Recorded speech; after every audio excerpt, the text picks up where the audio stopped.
Uhali gani mtazamaji wa Asam Online TV, na hapa nilipo siku hii ya leo ni Mji Mkongwe katika maeneo ya Mizengani ambapo pametokea changamoto hii ya kuzibuka kwa karo ambalo linatoa maji katika makazi ya watu na kupeleka baharini. Sasa kupitia changamoto hii ambayo imejitokeza na kusababisha hali mbaya katika maeneo haya, mkuu wa wilaya ya Mjini Dr. Saidi Haji Mrisho amekuja katika maeneo haya ili kuona hali jinsi ilivyo, lakini pia kutafuta ufumbuzi juu ya tatizo hili.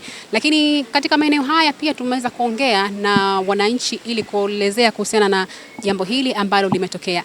Mimi ni Angel Paul, lakini bila kusahau nyuma kamera ni Madina Omar. Tumepokea taarifa ya malalamiko kutoka kwa wenzetu wa mamlaka ya uhifadhi na uendeshaji wa Mji Mkongwe, lakini pia na mahoteliers kuhusu hifadhi yaliyokopo hapa ya makaro kufoka katika eneo kitovu cha utalii wilaya ya Mjini hapa katika Mji Mkongwe. Tumekuja kujiangalizia na tumekuja na wataalamu. Tumewaita wataalamu kutoka Mji Mkongwe, lakini tumewaita wenzetu wa shirika la bandari, mkurugenzi mwenyewe amekuja, lakini vile vile na wananchi wa hapa na wazee ambao miundombinu hii ilitengenezwa zamani kipindi cha Dr. Salmini, mradi ule wa Wajerumani wa kuweka pavement za Mji Mkongwe. Kwa hiyo hizi outlet zipo 11 ambazo zinatoa maji taka kuzipeleka baharini, zipo 11, lakini inaonekana hii ndiyo iloleta shida. Na shida iliyokuwepo hapa ni kwamba kuzidiwa kwa waste ambazo zinatoka katika mahoteli wananchi wa Mji Mkongwe kuja huku, lakini vile vile kuna sehemu ambayo yanamwagika yale maji, kuna T ambayo imekatika iliyosababisha sasa maji yanaingia, mchanga umeziba. Kwa maana hiyo hii kutoa haitoi. Kwa maana hiyo serikali tumekaa na wataalamu tayari, tumeshaiagiza KMKM kutupatia divers kwa ajili ya kwenda kuzibua, lakini vile vile tunao wataalamu ambao walikuwepo kipindi ambacho mradi huu ulikuwepo. Kwa maana hiyo na wao sasa watatupa utaalamu wa kuirejesha ile T ili maji yasiweze kuingia na mchanga.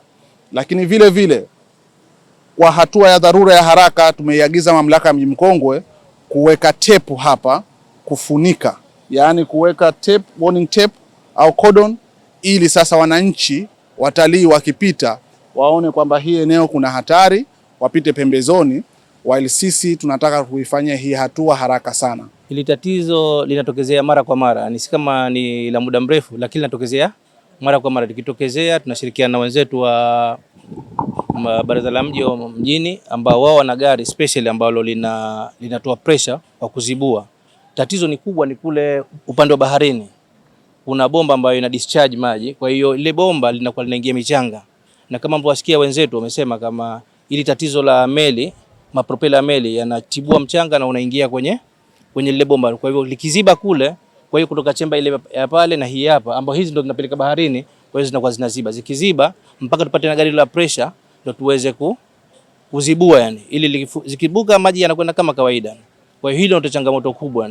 Changamoto ipo kwa sababu kama unavyojua hii ni njia kubwa ambayo watalii wakitoka bandarini kwenda Stone Town au Forodhani ndio wanapapitia. Kwa hiyo pakiwa na tatizo kama hivi inakuwa haleti picha nzuri kwa wageni wetu, si wageni tu, hata wakazi wanokaa karibu na hapa yani. Kwa hiyo hili ni changamoto yani. Tatizo kubwa lililozungumziwa hapa ni tatizo la karo, lakini hili tatizo sio kama ni serikali inafanya kusudi wala nini. Hii tatizo tangu kutengeneza hii sehemu walikuwa hawajajua kama zitakuja hizi meli kuja kwa zinakuja hapa kama ceiling hizi meli za abiria kutoka Pemba.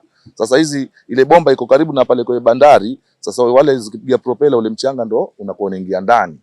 Sasa hilo ndio tatizo kubwa, ni hilo tu. Kama pataweza kufelishwa ikapelekwa kwa sehemu nyingine kidogo, tunaweza kupata afadhali haya maji yasitoame katika hii njia kuu ya kupita watu mbali yani kwa eneo hili. Kila siku ndio ikaro iko inaziba, yani inazibuliwa. Wanajitahidi Mji Mkongwe, walikuwa kwa ni manispaa na Mji Mkongwe walikuwa wanajitahidi kuzibua, lakini ikifika mwaka na nusu inaziba tena, kwa sababu kuna siku kipindi cha hali ya hewa kuna kaskazi na hizo meli pia zinachangia, kwa sababu ile bomba iko karibu na sehemu zinapaki zile meli. Sasa wakipiga zile propeller mchanga unaingia ndani, ndio kwa wao hawajui swala hilo. Sasa hatuwezi kuwalaumu wao na walojenga kipindi hicho, hatuwezi kuwalaumu, ndio vitu vishatokezea, ni vya kuwekwa sawa tu. Karo, kusema la ukweli, hapa tulipo sasa hivi karo limekaa vibaya. Kila mgeni anayepita hapa analiangalia ile karo. maana hii sehemu yetu ya utalii ndio sehemu kubwa ambayo inapita wageni wengi sehemu hii. Kwa hiyo tunaomba ili karo haraka sana liondoshwe. Kuwe vizuri, kuwe kama mwanzo. Maana kuna sehemu mbili hapa na pale. Kuna sehemu mbili zote zinatoka maji nini tafra. Tunaomba wafanye haraka wajatondoshee uchafu, maana uchafu.